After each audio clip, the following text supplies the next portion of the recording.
Monday, Tuesday, time to work. Wednesday, Thursday, almost there. Friday, Saturday, time to party. And the Sunday is the time for Sunday paper.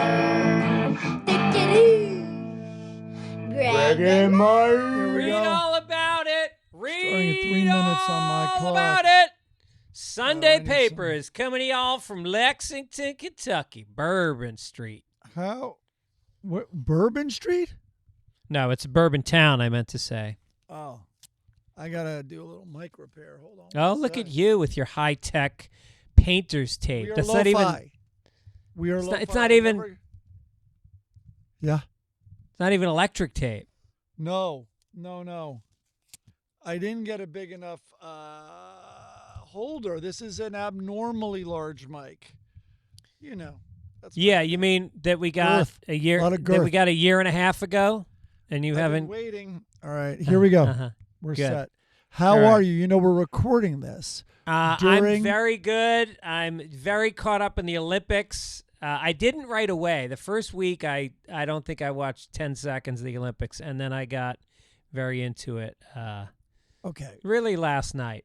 couple of things. Yeah. First of all, we're recording this during the men's semis. The hockey team right. is playing right now. I don't know anything about it. But yesterday, the whole world was watching women's hockey, and it was at the end of the game, and you were on a text chain, and then you pulled your usual no spoilers. Is that So too much to ask? I travel. You do it a lot. You save like football games 12 hours on a Sunday. Yeah, because sometimes I'm traveling on a connecting flight and I don't get home. And then all that gets me through that flight is knowing I'm going to sit on my couch with my bong in my hand. No, I don't smoke a bong. But I'm going to sit on the couch and watch football. And then you guys are like blasting out all the spoilers. Well, the whole world's watching. I mean, does the New York Times, do you get their alerts? Do they spoil you? I'm not on sports the world- feeds. No, the I New watch York Times. sports. It's a world headline Okay. and So an you're international Olympics. Yeah, but it's women's sports. Nobody's reporting on women's sports. You've always been sensitive about the no spoiler thing. Remember in 2001, we're like, oh my God, the second tower. You're like, no spoilers. No spoilers. We're like, Jesus, Greg, you're going to see it in the, I think know. you're going to get alerts. I remember when my wife had our first child, and you guys were like, congrats, it's a boy. I was like, no, She's pregnant? she's pregnant. Oh, man. No. But last night, I'll tell you this. I watched women's figure skating, and, you know, there's a woman in there named Alyssa Liu, and big story, 60 Minutes covered the story about, I don't know, a while ago, because she basically won the world championships when she was 16 years old and then retired. Right. Just left the sport, and nobody could fucking believe it. And she said she wanted balance in her life and blah, blah, blah. So she leaves the sport and then comes back a year and a half ago and competes. And somebody's like, oh, you're never going to. She wins the gold last night, and it was so emotional because she was basically in second place. And then the woman in first place, the Japanese woman who's won like the last 3 world championships, Japanese chick, she was incredible. And she just beat her out in the end. But it was just good to see somebody with some balance in her life. She's probably the only girl in the Women's Olympics that gets a period on a regular basis. Oh, boy. Well, also with her attitude, like coming back on her own terms and all, so here's the Onion headline. That she's used the gold medal to gauge ear. It's very stuff. Good. Yeah, Asians are doing quite well in this Winter Games. Are they? Yeah. Well, you mean of course, like Asians from Asia or American Asians? Well, very good question. Because she might win a 3rd gold medal Saturday, but I'm forgetting her name. She's born in San Francisco. You know about her. Born That's in Alyssa San Liu, Francisco. dummy. Huh? That's Alyssa Liu, born in San Francisco. No. This is the skier. Oh. The freestyle skier who's the most decorated women's freestyle skier, maybe even men's too. I would say Greg Louganis is the most decorated, but I just mean what he wears when he goes out on a Saturday night to a gay bar. Oh, okay, but kind of different sport. Yeah. Okay.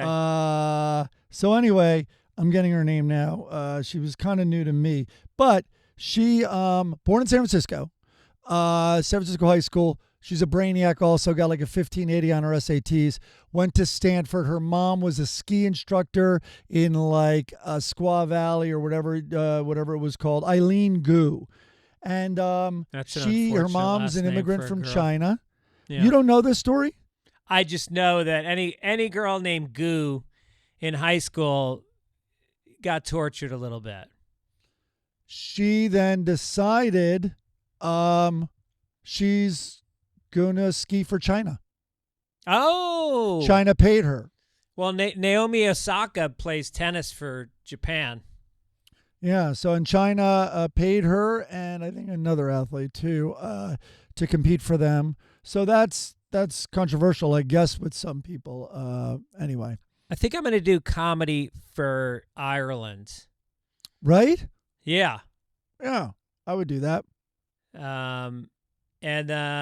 But it is weird. I watch the women's figure skating, and I'm just like they're just so incredibly athletic, and they're beautiful, and you watch them, and it's just like, they're doing splits and, grabbing their foot and putting it behind their head, and you're just like, oh my God.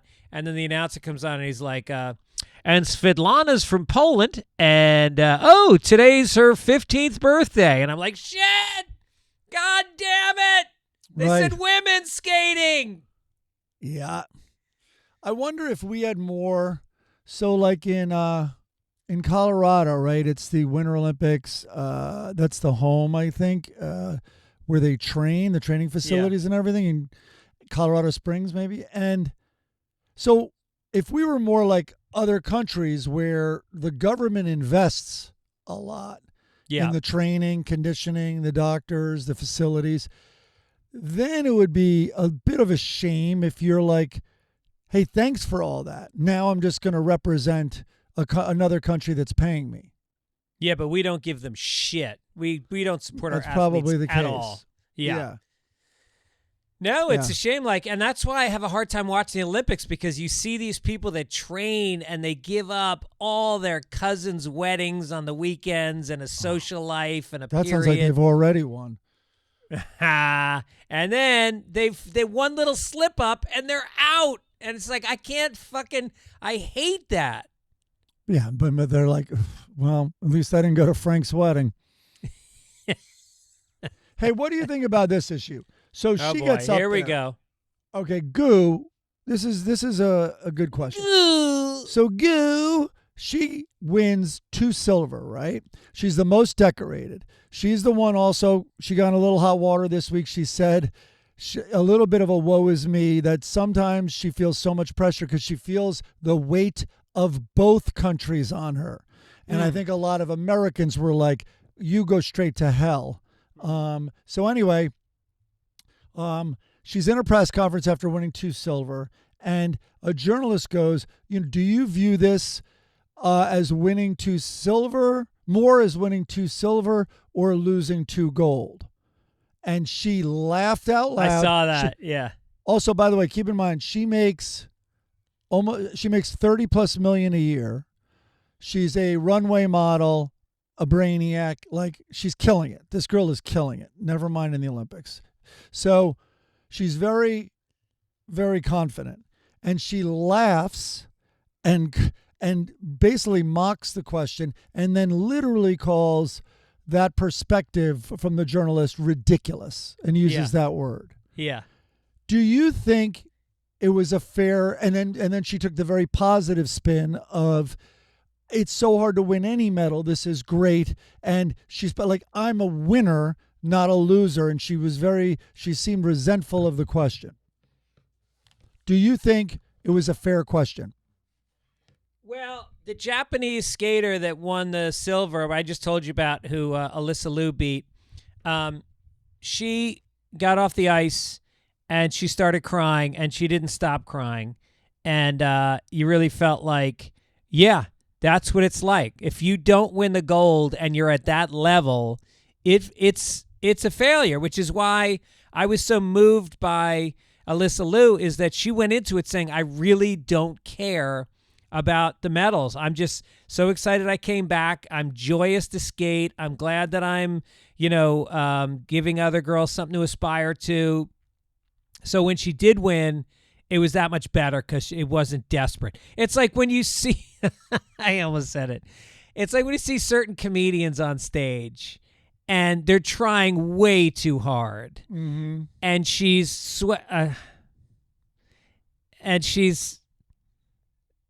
it's not enjoyable to watch that to me. I want to see somebody that's enjoying themselves.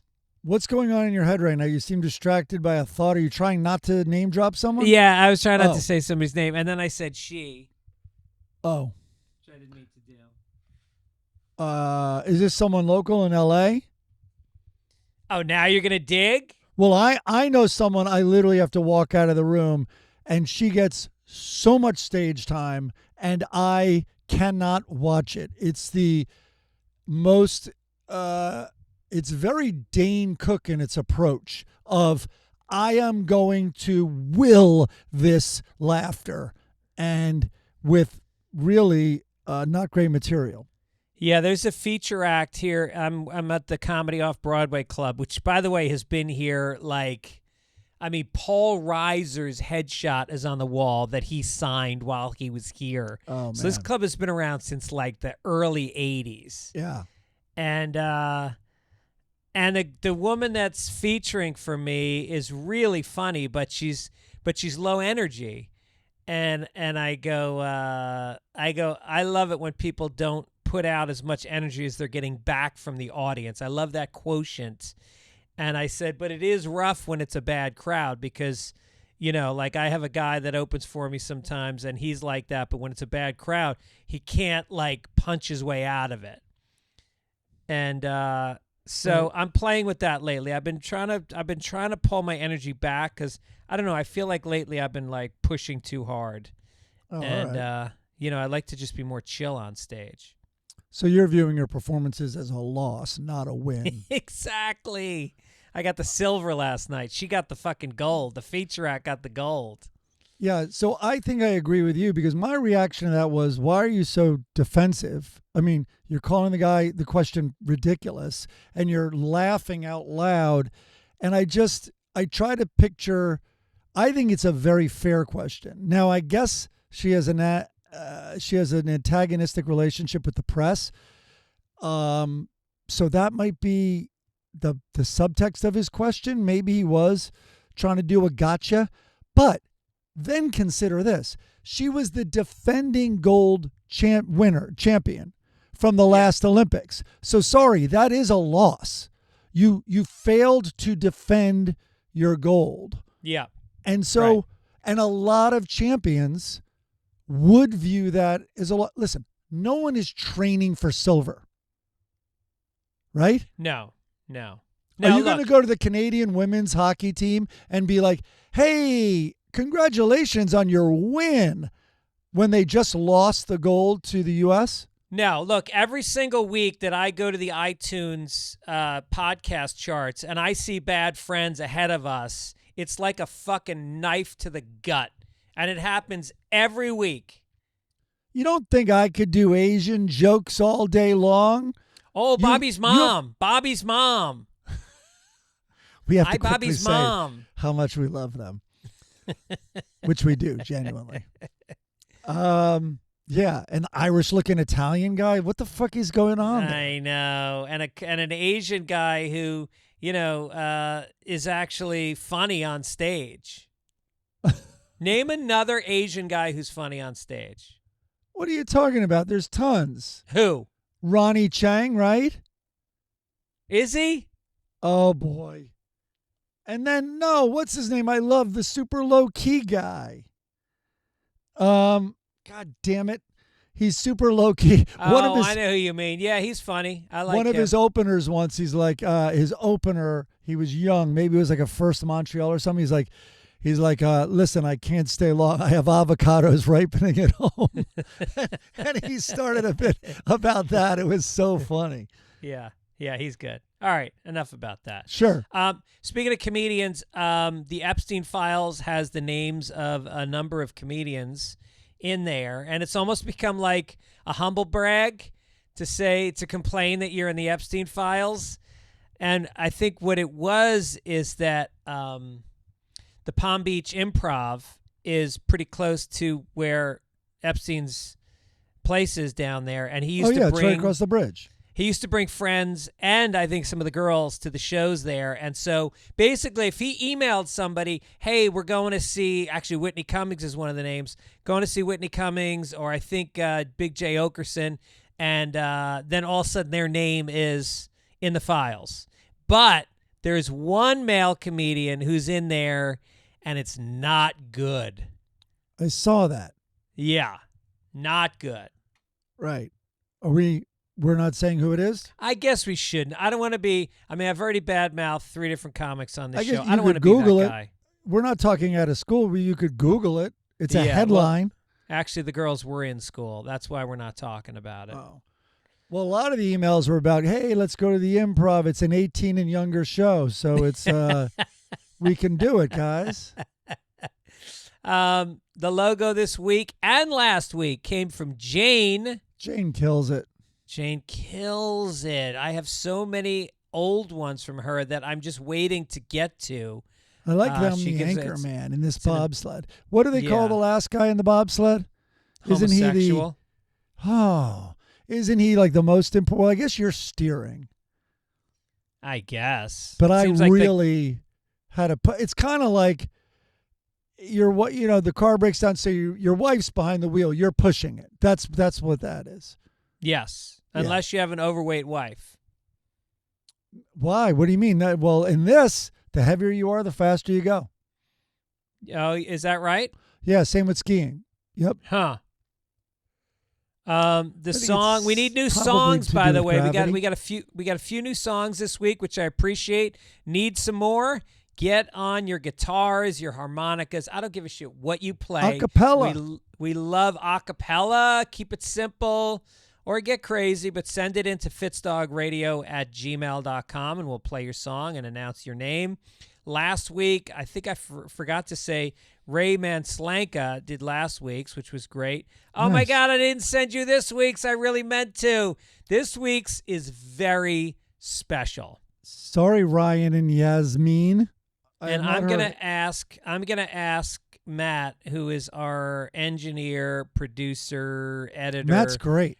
From Gotham Productions that does our podcasts, to play the entire theme song, because usually we only play like 20 seconds of it, but you got to hear the whole thing.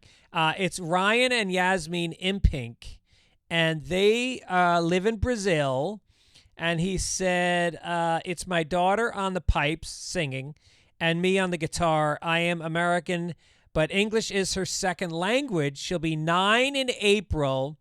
She loves the part where you guys say, take it easy. We say it to each other all the time because of you guys. Huge hug. Hold on. A 9-year-old is listening to this? Yeah. Oh, Ryan. Is it Ryan? Who am I talking to? Ryan? Yeah, Ryan. Ryan. What is it? Headphones? But headphones that aren't plugged in. That's what your daughter needs. Exactly. Right. Yeah, we've already talked about some stuff a 9-year-old shouldn't hear. But look, it's Brazil. They grow up different in Brazil. They've still got Nazis down there. Okay. Well, now she's hearing that. Okay. She probably has a Brazilian wax, knowing how the girls are in Brazil. All right. I'm pass. All right. Corrections. We got hammered this past week. First from Michael. It's not Jingo. You described Connect 4. I thought that was the game. There was so much problems with your Jingo thing. And then another guy, Mike, said the game is not Django, you jackass. Also, the game is not played by building a tower of wooden blocks. You play Jenga by removing blocks until the tower falls.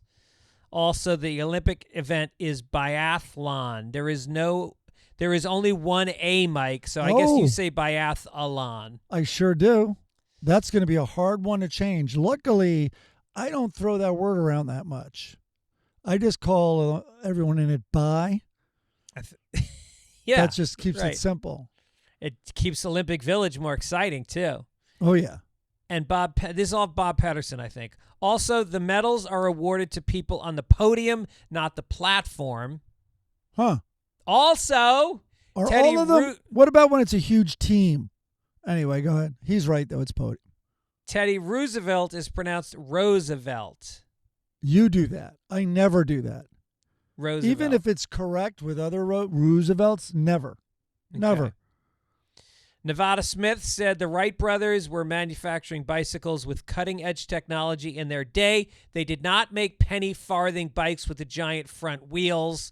They even used bikes for their aviation experiments. Okay. You know, I think I was half listening to you last week, and I said the weirdest thing that made no sense because I think you said Orville and something like that, like Orville doesn't know, and I was half listening, and I literally go, well, they know how to melt butter, because I thought you were talking about the popcorn dude. Orville Redenbacher. I think what we need to do on this podcast to keep you engaged with what's happening is we should have the screen face down, because that's where your head is looking at your phone about 30% of the time. No. So maybe your computer screen should also be in your lap. No, I have the script. Looking down, I'm looking at the script below your picture there. Oh. Yeah. I have another window. If you guys want to see me, Mike was talking about seeing me. If you want to see me, I'll be in Houston at the Punchline February 26th through the 28th. Then cutting over to Fort Worth, Texas at Hyenas March 6th and 7th. Then we will be in L.A. St. Patty's Day March 17th at the Improv. Mike will be performing. Then I'll be coming to Janesville, Wisconsin. Actually, I'm not. What? I'm in New York. No. Should I announce that? Should I announce my dates? I will not be at in LA on March 17th. Okay, well, we're going to have to get somebody to fill in. Is your sister available? She's very funny. She is very funny. Most people think she's funnier than I. Yep. Yep. Then I'll be in Bakersfield, Escondido, and then Boston, coming to Laugh Boston, May 29th and 30th. And Olivia's going to miss you. She's already back. Oh, too bad. Nothing is working out with me and the Gibbons family today. I know, we're avoiding you. Hey, there was one last correction there. The Sound of Music took place in Austria, Hitler's birthplace, not Switzerland. That's Eric sent that in. But at the end, weren't they going over the mountain to Switzerland? Were they trying to escape the Nazis? Do you say when or were they? Were they? Am I spoiling The Sound of Music? Should I not? What is happening here? All right. That is a very big spoiler, by the way. I won't do that. I haven't seen that movie since I was a kid. Oh, man. Is it worth seeing as an adult, or is it a kid's movie? Dude, it's great. It's right, really name good. Two songs from Sound of Music besides Sound of Music. Right. Well, you're saying The Hills Are Alive? Maybe Yeah. that's The Sound of Music. Yeah. I'm 16 going on 17. Edelweiss. Okay. Come on. You know, that's what someone uses. One more and you'll be considered a homosexual. Woo! Is a problem like Maria. Anyway, Chimney? What about this sweeping the chimneys? Dick Van Dyke should have made an appearance, a cameo in The Sound of Music. Maybe as a German soldier. And let's hear his German accent, because his British one is very memorable. But that's one of the movies used against me when I would claim I hated musicals. And then someone very wise goes, well, did you like The Sound of Music? I'm like, yeah. They're like, did you like Wizard of Oz? I'm like, yeah, of course. They're like, what about The Grinch? I'm like, duh. And then it just kept going like that. What about Willy Wonka? I'm like, of course. How about Oklahoma? How about Chicago? Yeah.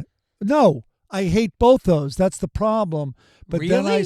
Then I saw The Sound of Singing in the Rain, and yeah. Singing in the Rain left me speechless. It was so great. How about Grease? Yeah, I mean, I was okay. I thought Grease was a little queer, and I'm using that word accurately. How about West Side Story? Are you shitting me? The worst. No. West Side Story is the worst. It's one of the reasons I thought I hated musicals.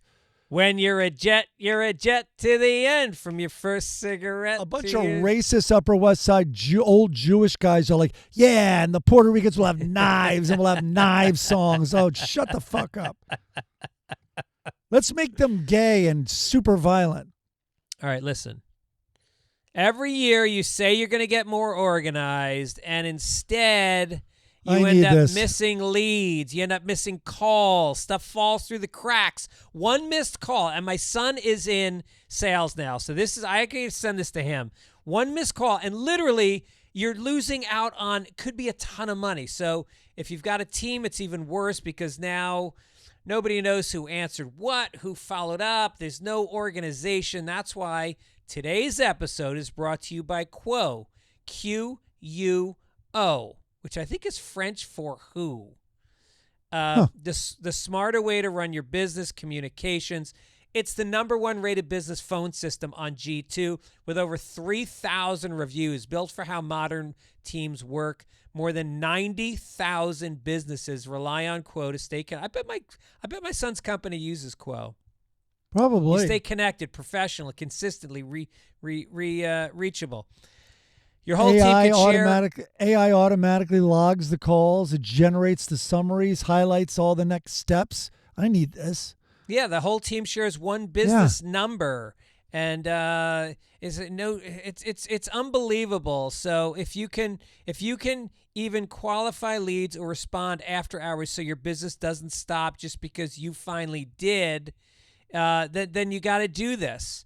Make this the year where no opportunity and no customer slips away. Now, I know this ad doesn't apply to all of our listeners, but for the ones that do, I strongly recommend you. This is just unbelievable.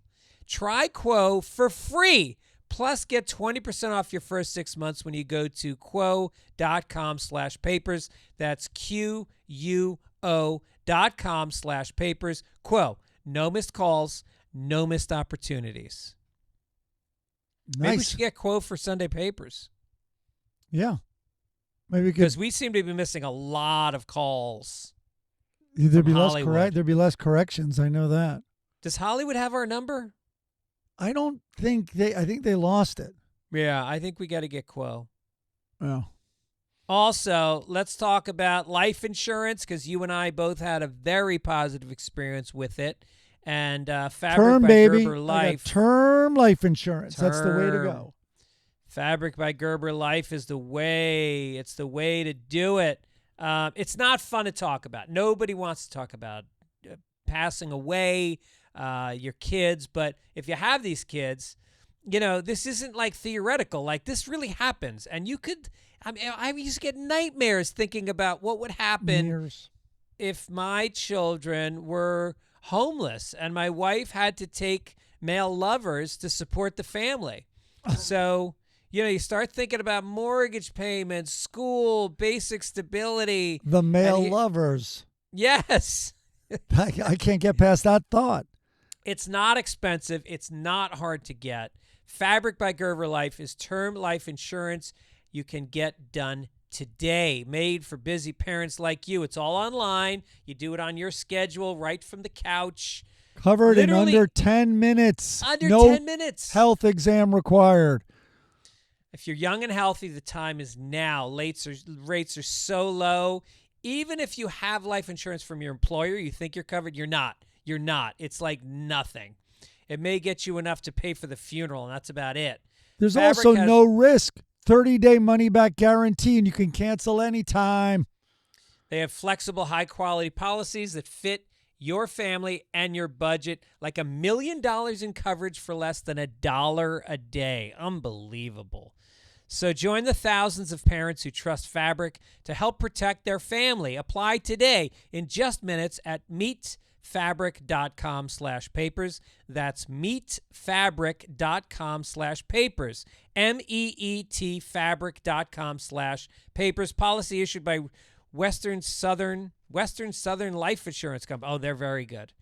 Not available in certain states. Price is subject to underwriting and health questions. Mike, let's go to the front page. Here we go now. Front page.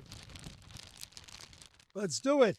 Okay. A group of House Democrats sent a letter to tech billionaire Elon Musk on Thursday criticizing him for releasing a reprehensible tool with his AI chatbot Grok, which has created sexualized deepfakes of real people without their permission or knowledge. 3 Democrats asked about the undressing tool. Quote, "We are deeply concerned about XAI's refusal to put a stop to the creation of non-consensual sexualized images, particularly of children." See, now we're off the algorithm. Once again, we are reporting on the news, and the company that we give free content to, that hundreds of thousands of people watch and thereby are exposed to advertising, almost all that advertising goes to this company, and we get demonetized and lose money because we're simply saying what's in the news. What is and a wrong? 9-year-old Brazilian girl is traumatized. Oh, my God. Also, you put this story in. How about don't do know. that? Well, Musk said he was unaware that Grok was generating any images of nude minors. Bad Grok. Bad. A UK watchdog said dark web users were sharing criminal imagery that you get the point. It's terrible. And, now that Epstein is gone, I guess Musk needs AI to get little girls to take their clothes off. Before, he used to just take a jet. Wouldn't that have been lovely if it was just an AI island, not an Epstein island? I mean, that does bring up a question. Should this not be allowed? Because then, but all AI, not starting with a child, but generating an AI, and hear me out on this. Would that satiate? Except the 9-year-old girl. Don't hear him out on this. Would it satiate the need of these pervs? Well, this is a famous Louis C.K. Saturday Night Live monologue, which is, and it was a giant hear me out. And the audience turned on him. He floated the idea of how uncontrollable it is, right? If you have this disease. And he then said funny stuff about that, but very edgy. And then he brought up, should there be, it's hard for me to even say it, should there be child sex dolls? And of course the audience booed. He goes, "Oh, okay. Yeah, don't do that. Just keep using real children." Yeah. Like I'm the bad guy. It was really pretty extraordinary thought. And that's the one where he's like, it must be really Yes, good. Yeah, I wasn't going to go there. Yeah, but that's how he started it. Yeah. I mean, we are so far. The algorithm is the 405 North, and we're down on the 110 East right now. Yeah. Well, we're not even in the neighborhood. Most Democrats were upset at this because it's hurting the stock price, and they bought it early, just like all the other Congress people. I can't believe I didn't follow Nancy Pelosi's stock purchases. Up 50%, 56% this quarter. I thought she would. The reason I didn't is I thought once this spotlight was on her, that she would curb her activity and maybe even go incredibly go against her normal inclination and wouldn't mind tanking it for a while so for appearances. And so that's why I stayed away. Nope, she made over 50%. Well, look, all of us should have gotten into Berkshire Hathaway, 30 years ago, because that thing has gone legitimately through the roof in a intelligent, regimented way. Yeah, conservative. Is it conservative? I guess so, right? No. Conservative investing. He's risk averse, famously risk averse, very fundamentals. Fundamentals have to be sound. He believes in brands. He also believes in buying and holding forever in most cases if you believe in a brand. Right. All right. I'm going to look at returns for Berkshire Hathaway. Well, while you do that, I'll tell that story. Rabi's wife, Stephanie, who's lovely, is from Omaha, where he is from, and Buffett. And Rabi, then he's back there for Christmas. He's always back there Christmas. They drag the 3 kids there. And then he sends me a picture, and it's in a movie theater. And it's literally just like velvet ropes, this like long line to get popcorn. And I'm like, yeah, great. You're seeing a movie over Christmas break. And he's like, dude, look at the guy in the red sweater. On that line is Warren Buffett. On the line. Didn't even buy the tickets in advance. On the line, you don't think he could have the best IMAX theater in his home out there? It's so great. All right, drives listen to this. a inexpensive car, gets breakfast at McDonald's every day on his drive. He goes to the drive-thru every day. Yeah, that's where he lose me. He also, I think he flies coach. I don't even think the guy takes jets. I don't know about that. Sounds like a Fitz fact to me. All right, but here's not a Fitz. King Charles confronted by the press. Berkshire Hathaway has delivered an exceptional growth rate of 19.9% from 1964 to 2024, nearly doubling the S&P 500's 10.4%. I'm honestly surprised it's not higher.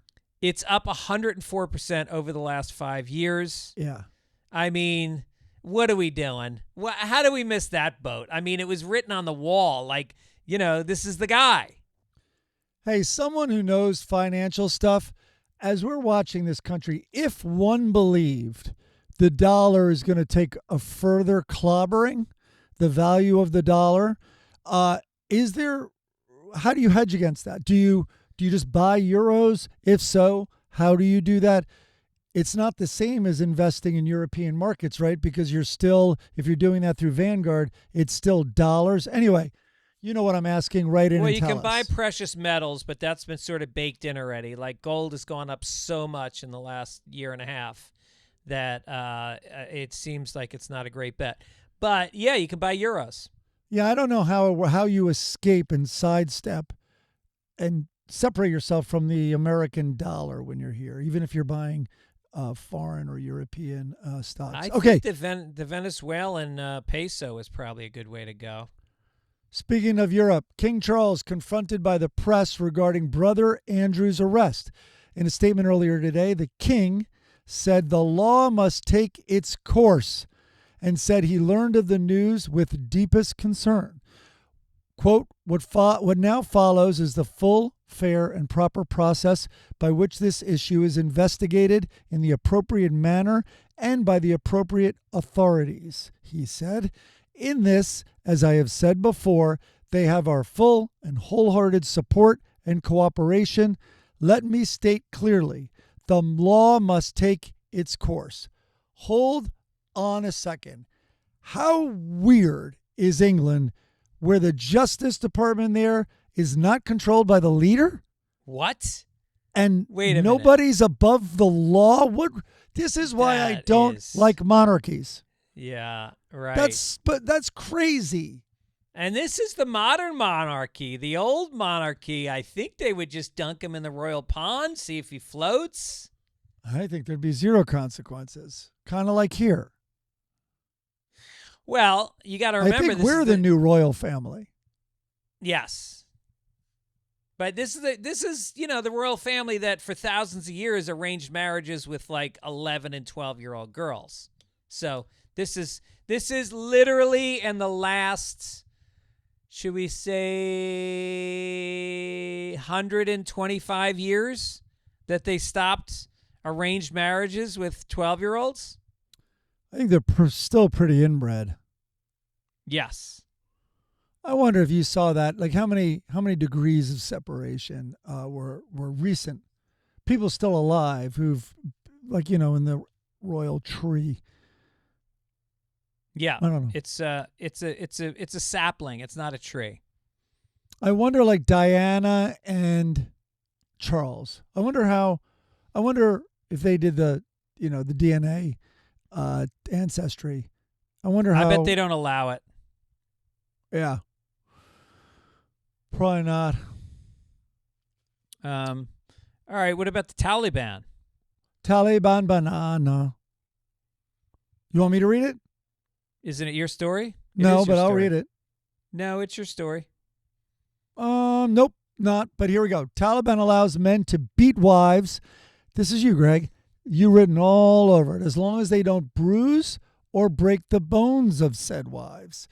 The barbaric code signed into law by Supreme Leader Hibatullah. I wouldn't have put this in there. This is your story. Hibatullah Akhundzada would still prosecute those who cause visible fractures or injuries, but the abuser would only be convicted if the woman can prove abuse in court, showing her wounds to the judge while remaining fully covered. That's interesting. If the man is convicted, he would only face a maximum of a 15-day sentence in prison. The law also mentions that if a woman goes to her father's or another family member's house without her husband's permission and doesn't return home, they will be thrown in prison for 3 months. Okay, so some of these laws make sense. I wouldn't say I agree with all of them. That last one's pretty cool. Well, it is. You mean they make sense to you that a woman should be beaten? I don't understand. No, I think she should go to prison if she goes over to her dad's house without your permission. Yes. Come on. Yeah. Rules are rules. Well, look, in California, I mean, you can, if you cause these are physical injuries. In California, if you cause codependency in your wife, you lose half your belongings. You know that. I know that. Yeah, exactly. Well, it's no wonder these men are making the women wear so many clothes because they're trying to hide the evidence. Well, that's the thing that got me is she can prove her abuse in court by showing her wounds to the judge while remaining fully covered. It sounds like it's a little rigged against her. Yeah. Don't you think? Right. Listen, you can get in the injury tent so we don't see you. Zip it up so we cannot see you. Now show us your injuries. You can't? Well, then you've wasted the court's time. I just think it's so fucked up that these women in so many of these countries are not allowed to vote, and yet they're forced to dress as voting booths. That was in my act. You know how many women are not going to be allowed to vote in America this coming election? Oh, anybody who's married and changed their name. Who don't have proof of their, and you need to, in order to get it right, you have to go get a passport now. But they've started to shut down passport offices. Yeah, it's funny who controls that. Yes. And I wonder if there'll be delays. Oh, you're going to get it in 7 weeks. Yeah, but the election's in 6. Is it? Huh. Yeah. All right, what's this one? All right, what do we got? According to yeah, we could skip that. Okay.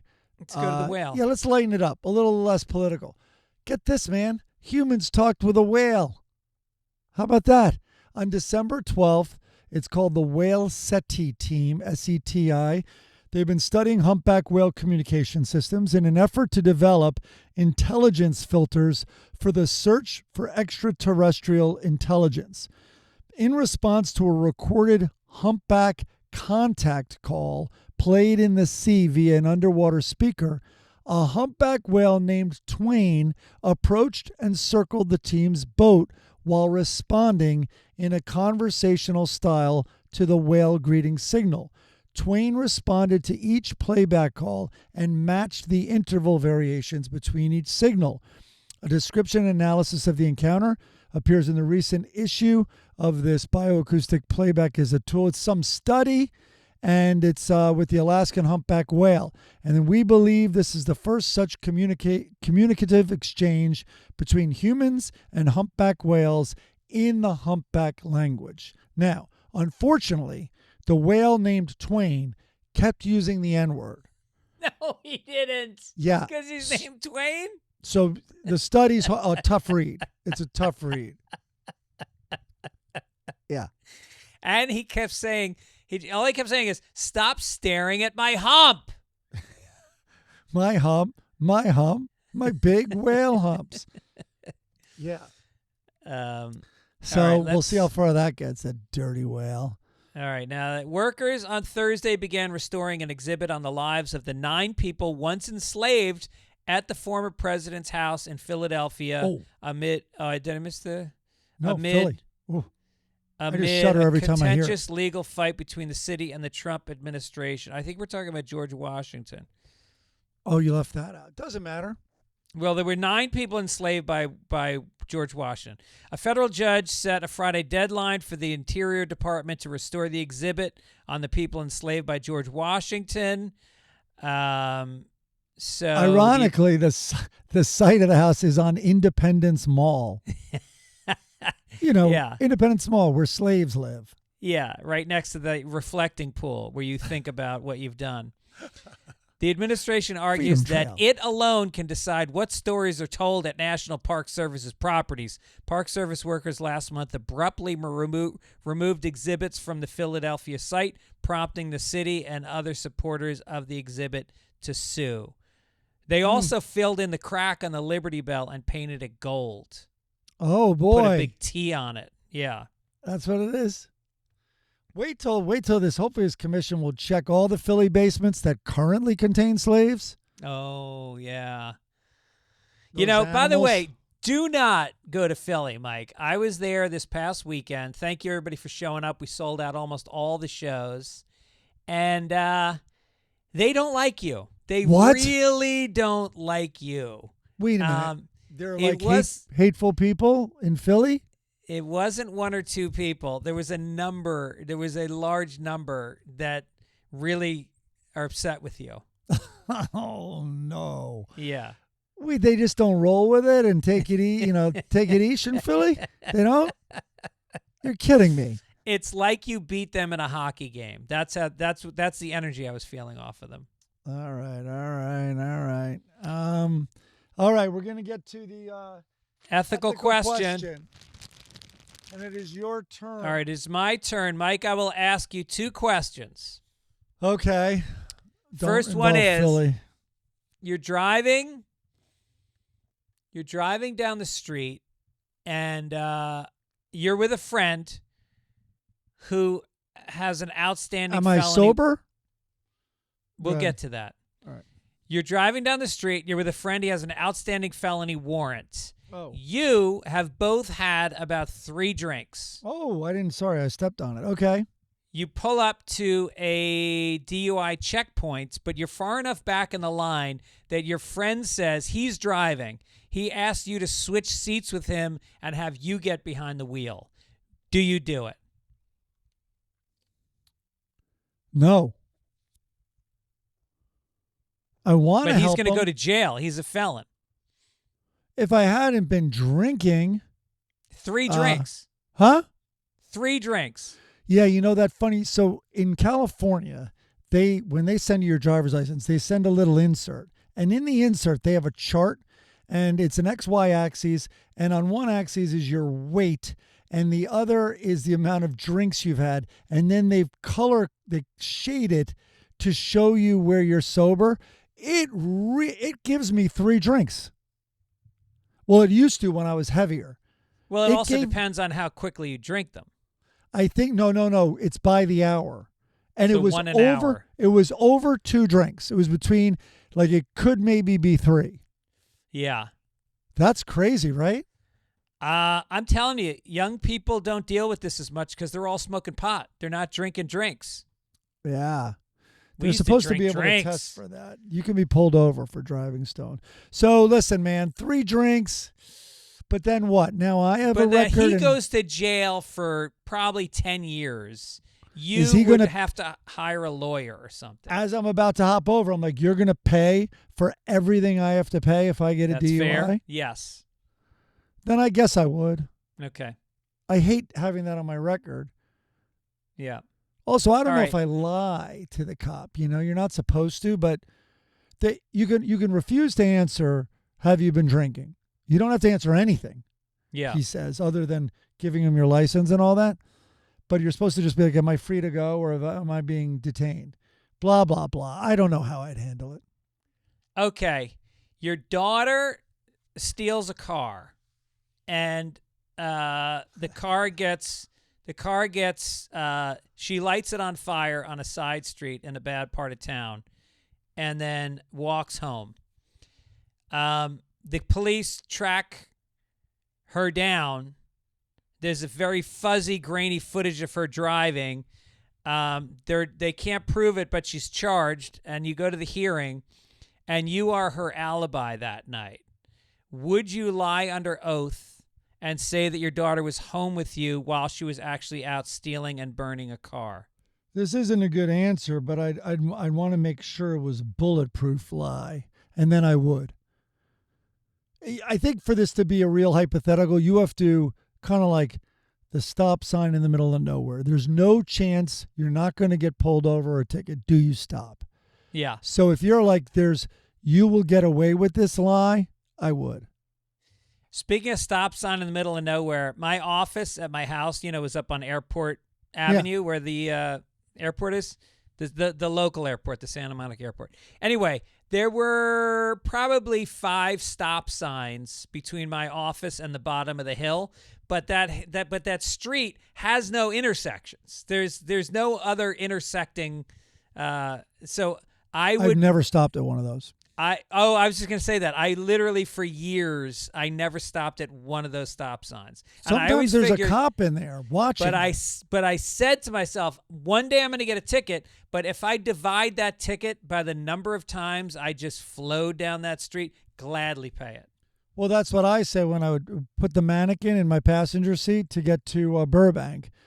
Yeah, but what was weird is then you would bring it into your apartment when you got home. I'd also sit in the car with it sometimes because I felt it would get lonely for me. I counted that as therapy sessions. No, but first of all, it's not a moving violation. It's just a fine or whatever they call it. And so that's big. So no points or anything like that. And then I did the same thing as you. I put it over how many times I got away with it. Yeah. Like for the year, would I pay $350 to take that carpool lane? Probably when I worked in Burbank. Like it was killing me. Sure. Meanwhile, all you need is tinted windows, really. That's true too.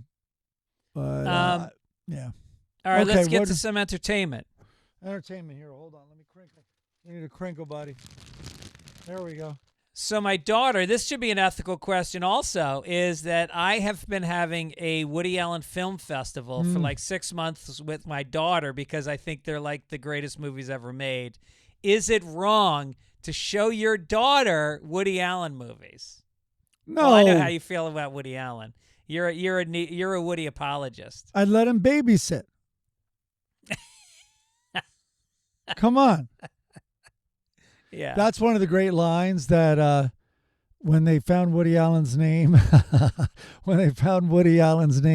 I want to credit the stand-up who I saw do this. It came across my feed. When they found Woody Allen's name in the Epstein files, the guy goes, man, I just don't think that Woody would cheat on his daughter.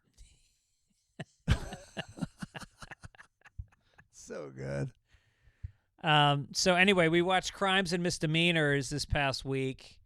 And it really is, like, I'd put it in his top 3 movies. Crimes and Misdemeanors is fantastic. And it's only got a half a dozen laughs in the whole movie. It's really just that was one of his serious movies. It's an exploration of God and kind of exactly do you stop at a stop sign on a deserted road. That is essentially the heart of the movie. Well, to take a little away from him, which I'm sure a lot of people are rooting for that, a Crime and Punishment is what it's, I think, based on. The great Russian novel. Dostoevsky. If I recall it right, in that novel, there's a very mean, I think it was a landlady or landlord, and incredibly cruel and mean. Anyway, he sets it up where, boy, you would like to kill that person. But then, is it right? It's exactly what Woody Allen did here. He made her so killable that you were like, yeah, the world would be better if she weren't in it. Well, yes and no. He also was He in did love with her. humanize her, though. He loved her. Yeah. And he loved her more than his wife. And he chose between his wife, who was, he was very into his family. He was very committed to the friendship he had with his wife, but he had passion and romance with this other woman, but she was stalking him. Oh, that's what And it was. so- I forgot. So it was a threat. It wasn't that the world would be a better place. Right. It was a threat Yes. that it was a going to threat undo his his life. Yes. Right. Which makes it probably less forgivable. Definitely less forgivable. On a much lighter note, I out of nowhere decided to watch the movie Moonstruck. It is close to flawless. It's great. Danny Aiello? Oh yeah, but very little. He's in Italy the whole time. I mean, you really have to overlook some of the horrible special effects, like with the moon and all that. Your Twin Towers. So the spoiler is still in effect. Twin Towers are up and thriving in the movie. And another one I started was Lonesome Dove because of the great Robert Duvall, who we'll talk about in Obituaries.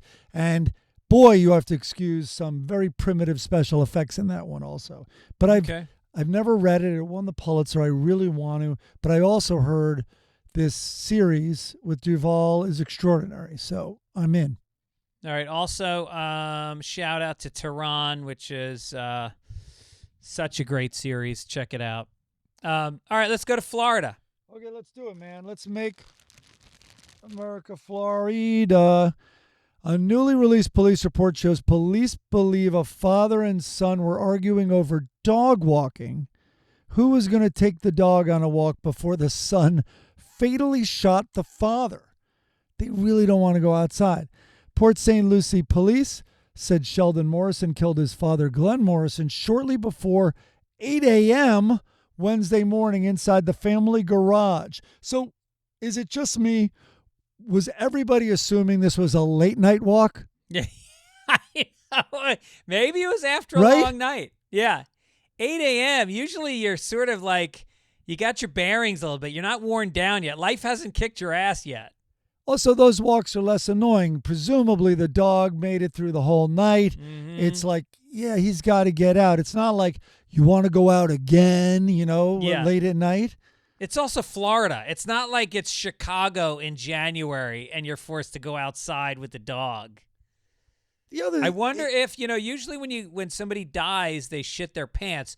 Do you think the son cleaned up after the dad? With doggy bags? Do you think he just kept picking up the dad? Yeah. Right. Also, if you have the energy to kill your dad, you can stand by a dog as it poops, right? Yes. Yes. I mean, I don't think he You have thought to it through. convince me. I'm with you. Oh, man, look what we're about to do. We are about to make America Philly again. Here it comes, y'all. A Philadelphia creep, redundant, was caught on camera heartlessly mugging a woman. Heartlessly is also redundant. Mugging a woman as she used a cane to hobble to a bus stop and dragging the victim What in order. did Hemingway write this? Use the cane to hobble? Like, who wrote this? I don't know, but I love artful writing about how Okay. horrible Philly is. Yeah. And then the guy dragged the victim in order to snatch her purse.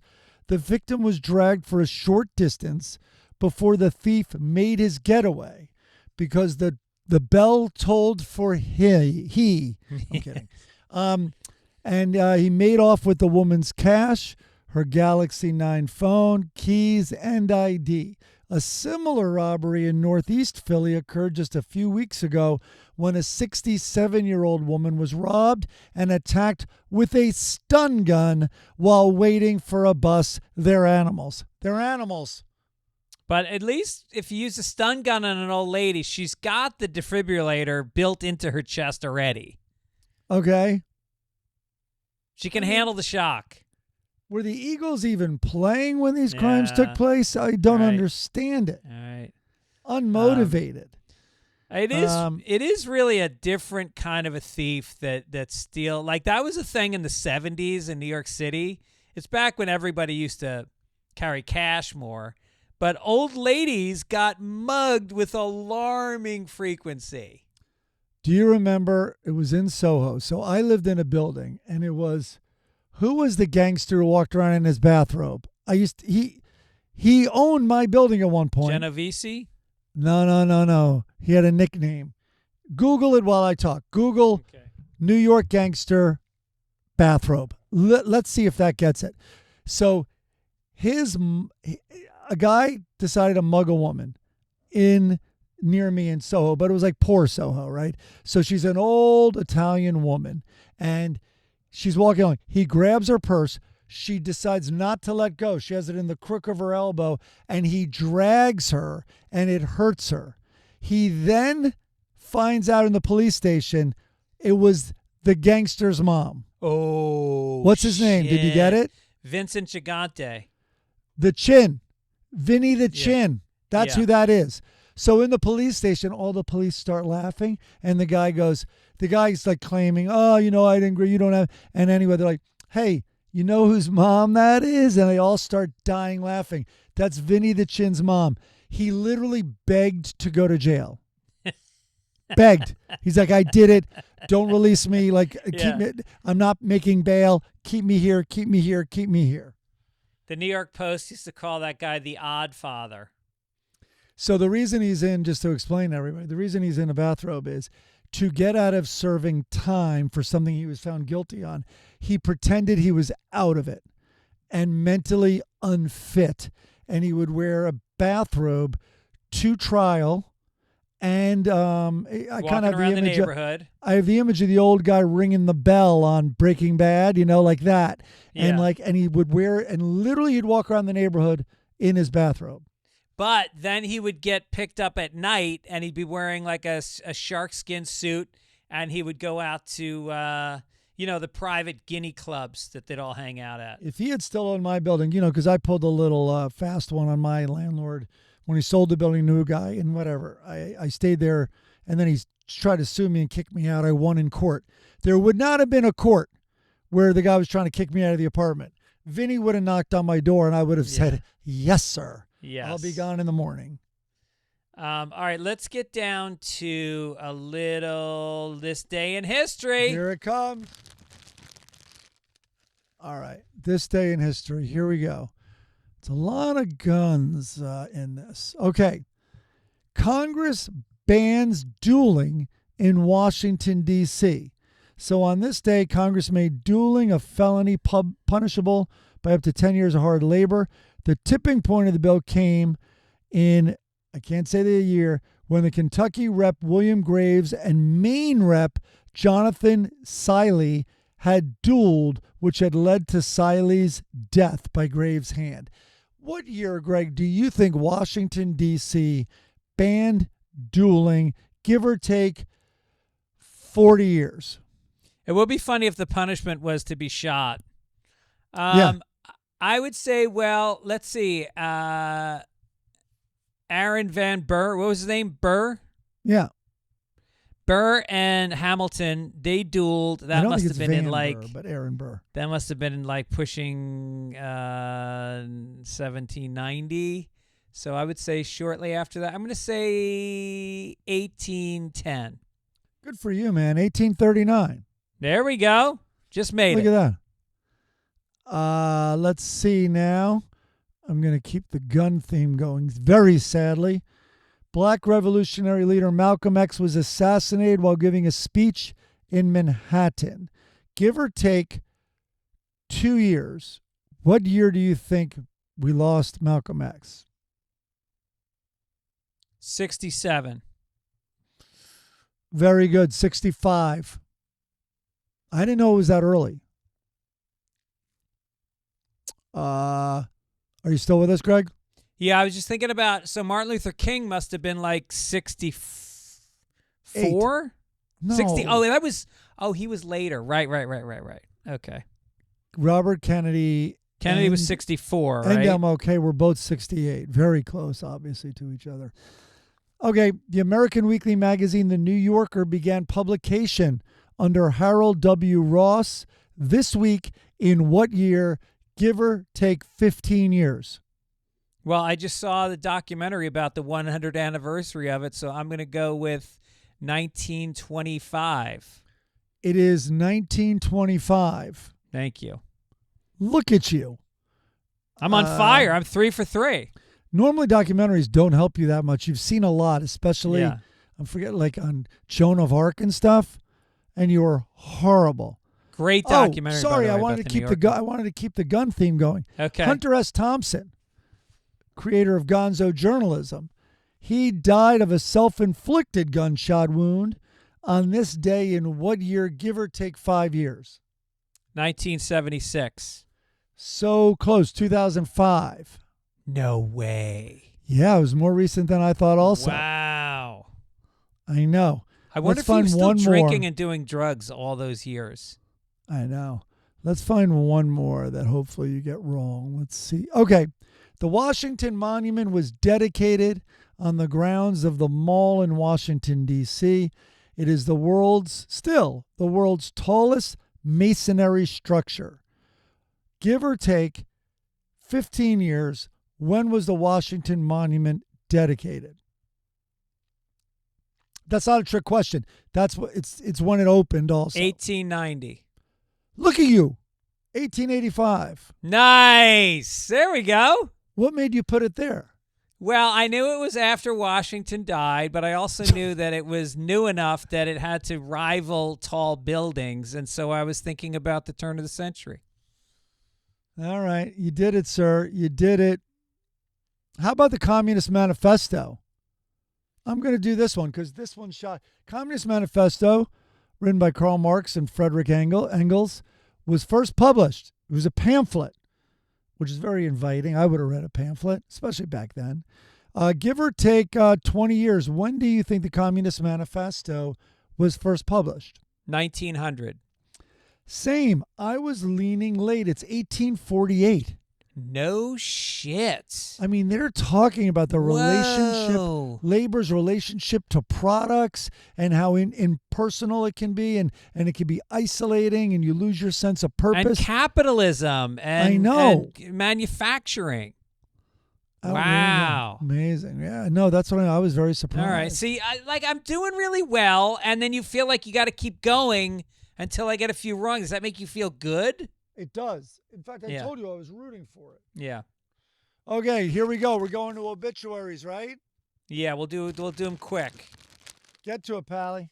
All right. I'm going to talk about Jesse Jackson, who was a guy who, growing up in New York, look, nationally he was big, but I just remember he was in the paper all the time, and it was like he was such a first of all, my best memory of him is on Saturday Night Live when he does Green Eggs and Ham, the Dr. Seuss thing. So great. So great. But basically, this guy started out down south, and, he experienced segregation like, any black person who grew up in, I think he was from South Carolina. And, he actually he had a contract to play minor league baseball, and he turned it down so that he could finish college. I think he might have gotten a master's, or he almost got a master's, and then he started doing stuff with Martin Luther King. Huh. He did the March on Selma and Montgomery. He was, the SCLC. He was the Southern Christian Leadership Conference founder, I think. Maybe not the founder, but I think he was early on. He was one of the leaders of it. Anyway, on and on. He led protests and, eventually ran for president twice in 84 and 88 he ran for president and did pretty well, actually. And he was the first black man to get to run for president since the Reconstruction era. And I remember Eddie Murphy had a funny routine about showing Jesse Jackson on stage giving his acceptance speech for president, and he had his head down and he was like darting back and forth around the stage. I showed that to my girls during Obama's second term. They could not believe how dark that was. Yeah. But anyway, extraordinary man, one of the most important people in the history of this country. and kept just kept pushing, just kept fighting. This might be a Gibbons fact, but I have a memory.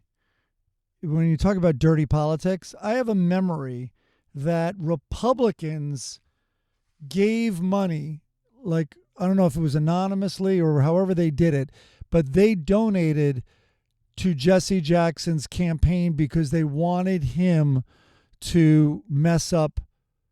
They thought he was unelectable, but they wanted him to gain steam and primary strong and disrupt the Democratic Party. Yes, that sounds right to me. That sounds very familiar to me. But I then might again, be you know, wrong, you're though. talking to right now. That's true. So a You're talking Gibbons to the guy fact just who- collided with a Fitz fact. Yes. And That makes sense. anyway, and I also alluded to like reading about him a lot in New York in the papers, but he actually lived in Chicago. But I don't know why. Maybe he was in New York a lot, but I always associated him with living in New York at one point. Anyway, who else died? We also lost Robert Duvall. Ugh. And I'm just looking up, I mean, there's a lot of go-to movies. So I've never seen The Apostle. That's not one Oh, of the the Apostle was great. He produced that as well. And I and know he directed and it. Billy Bob, because he was in Sling Blade, I believe, or he's affiliated. Maybe he's a producer, but I think he might be in Sling Blade. Billy Bob told a funny story. And, this is interesting. I saw Craig Kilborn this week, too.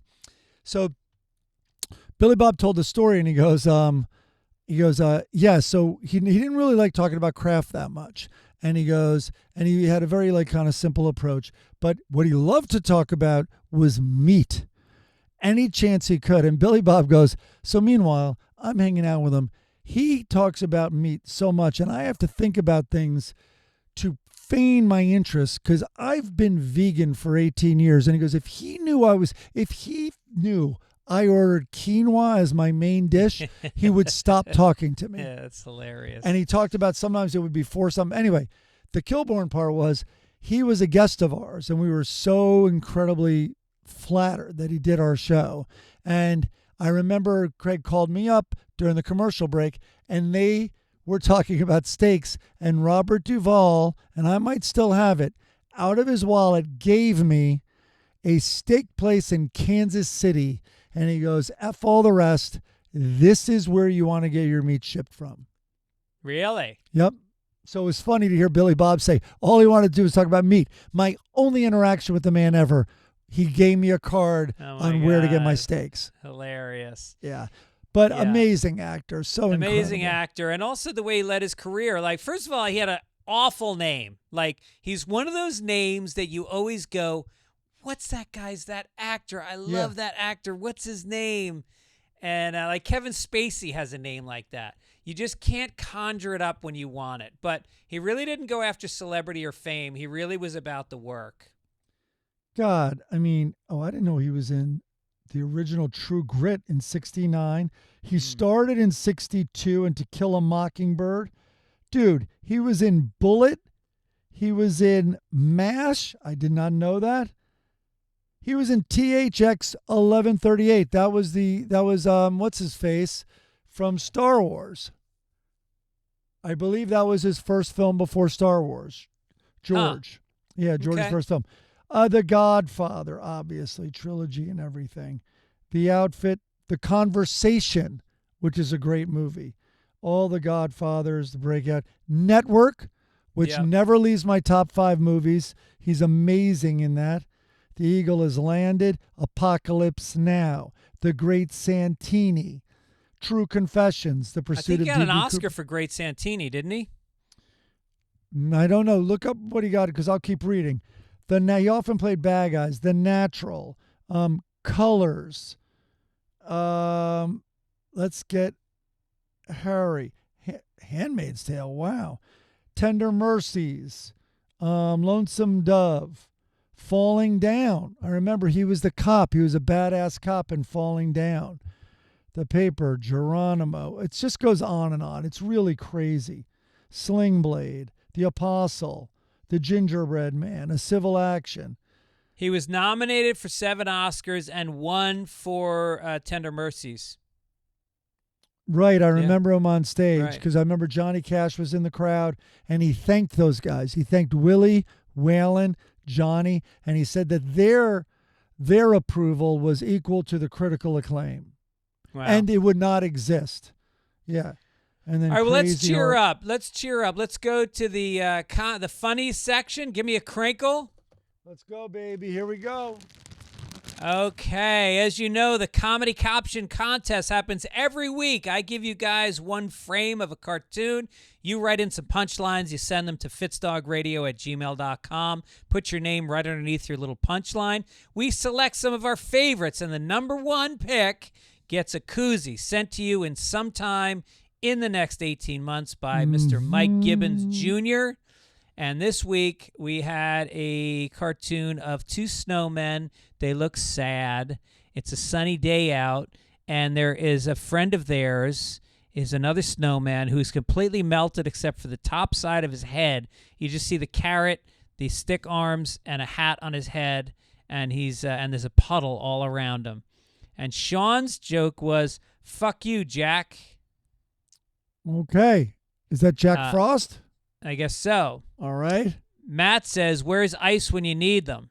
Nope. We're not. You know, there's a little thing that you do as when you're trying to create a joke is you try to ignore the first impulse. Yeah. Okay. Okay. Lane said, "I'm going to kill that groundhog." He said we had time. Yeah, very literal. Okay, Lane. Daniel said, "Oh no, Frosty has gone into liquidation." Okay, I mean, you're okay. Rob Mitchell said, "It's hard to see Dad like this, but cheer up. The Dow is over 50,000 right now." That's kind of funny. Jane said, "Snowmen Caption. Hell of a meltdown, but not as bad as Pam Bondi's." I think the 50,000 did it. That did it much better. Danford said, "Goddamn TikTok challenge." Yeah, it's almost like the ice plunge or whatever the hell it was. Oh, I think it's a couple steps better than that. Ron Dvorak said he said he had a hot girlfriend. I didn't believe him. Yeah. No. Sam said they said his wife was a squirter. Okay, and that There we melted go. him, I guess, because it's Yeah. pee. Chili B said Patty, and then in parentheses, it's because Patty melts. Very good explanation. That one made me laugh out loud. Yeah. Neil Cross says Ralph just needs to chill out, man. Okay. That's it. I like the 50,000. Rob Mitchell, congratulations to you. The punchline was, "It's hard to see Dad like this, but cheer up. The Dow is over 50,000 right now." I mean, that meme was used a lot for other things, but I liked it here. All right. Next week's cartoon is, it's a woman. She's in a cocktail dress. She looks like she's lived hard. She's got a cigarette dangling out of her mouth and high-heeled shoes. She's sitting on a bar stool in front of a slot machine. She has an intravenous feed going into her arm, and the bag that normally holds the saline solution says gin and tonic on it. Mm-hmm. So She this might is be a dark. battling a few addictions here, yeah. Yes. This is dark. This is dark. Oh, I just realized I forgot to pull my comics for this week. No worries. We don't need them this week. I have a very funny onion we can go out Okay, on. good. Let's do that. Here's the onion. You see the Supreme Court justices, and then the headline is Trump suffers setback unrelated to child rape. And I'm going to go with that word because I guess we're so far off the algorithm. So far off the algorithm. But thank you guys for joining us anyway.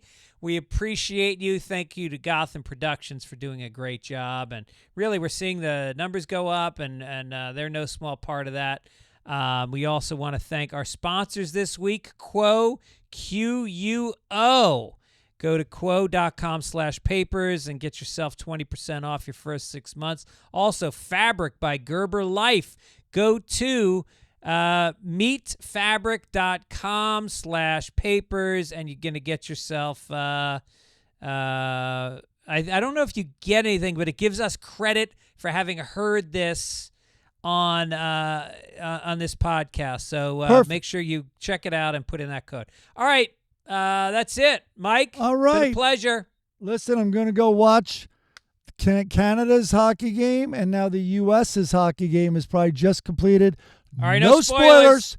No spoilers, everybody. No spoilers. All right. Take it ish. Take it ish. Monday, Tuesday, time to work. Wednesday, Thursday, almost there. Friday, Saturday, time to party. And the Sunday is the time for Sunday paper.